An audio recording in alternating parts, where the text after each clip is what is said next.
Manolotra ny arahaba tompoko. Raha ny fironana makany amin'ny herinandro na ny antsoina hoe tendance de la semaine dia saika hitoetrany ny oram-pahavaratra any amin'ny faritry Melaky, Menabe ho an'ny afovoantany ary morotsiraka afovoany atsinanan'ny Madagasikara. Raha mahakasika ny maripana indray dia tsy dia misy fiovana misongadina aloha fa afana anevokevoka hatrany manerana ny nosy, mety ananky hatramin'ny 4 degré ary maripana ambony indrindra any amin'iny faritry Betsiboka iny. Mivinany toetry ny andro ho amin'ny roampitsy maraina raha jerena amin'ny antsipiriany dia andrahoana mety arahana orana tandrifin-drahona vao maraina be, morotsiraka ny faritry Diana, Sofia, Boeny ary manodidina ny Besalampy. Andrahoana na andrahoana mitsitokotoko kely ihany ny herijika isina orana malefaka ny any amin'ny morotsiraka atsinanan'ny nosy. Ny faritra hafa dia ho maina ny andro amin'ny ankapobeny na ibahan'ny toerana kokoa ny abe masoandro. Raha ny tolakandro kosa indray dia azo oram-baratra ny manodidina ny Samborano torak'izay ihany koa ny an'ny Melaky, Menabe, Betsiboka ary ny afovoantany Ray Manontolo mihitatra atraty amin'ny faritra Atsinanana, Vatovavy, Fitovonany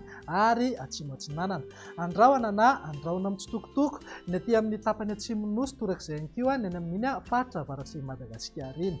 Raha mahakasika ny maripana indray dia ho tafakatra 30 degré maripana ambony indrindra any amin'ny faritry Betsiboka, izany hoe hafana tanteraka zany ny andro any amin'ny faritra avaratra andrefan'ny nosy iny. Eo amin'ny 5 ka hatramin'ny 20 degré kosa ho an'ny faritra anaty morotsiraka atsinanana, eo amin'ny 20 ka hatramin'ny 12 degré ny maripana ambony indrindra. Mivinany toetry ny andro ny alarobia ary dia hitoetrany aloha ny oram-pahavaratra any amin'ny faritry Melaky, Menabe, Bongolava, ny Atitany, Ray Manontolo ary morotsiraka afovoany atsinanana. Ho maina kosa ny andro any amin'ny tapany atsimo sy ny faritra avaratry ny nosy, mety isy tandrifin-drahona iserana ihany indraindray ny Atitany, ny faritra atsimo andrefana torak'izay ihany koa ny manodidina ny Nosy Be sy Samborano.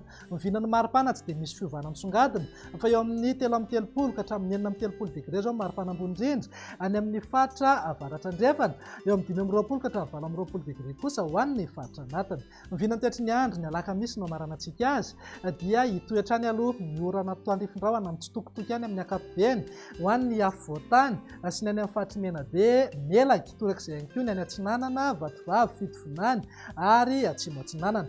Maina ny andro any amin'ny tapany atsimon'ny nosy torak'izay ihany koa ny any amin'iny faritra avaratry Madagasikara iny, mety isy tandrifin-drahona iserana ihany ny faritry Sofia sy ny manodidina ny Samborano. Mivinany maripana tsy dia misy fiovana misongadina fa eo amin'ny 30 ka hatramin'ny 30 degré eo foana maripana ambony indrindra any amin'ny faritry Boeny sy Betsiboka, 20 ka hatramin'ny 20 degré kosa ho an'ny afovoantany morotsiraka atsinanana manodidina amin'ny 20 ka hatramin'ny 30 degré ny maripana ambony indrindra. Izay indray ny hivinany toetry ny androntsika ato anatin'ny tantelo andro avy manome fotoananao ho amin'ny manaraka indray. Izay avy ety amin'ny Meteo Madagasikara dia mirary herinandro finaritra ho anao. Veloma tompoko.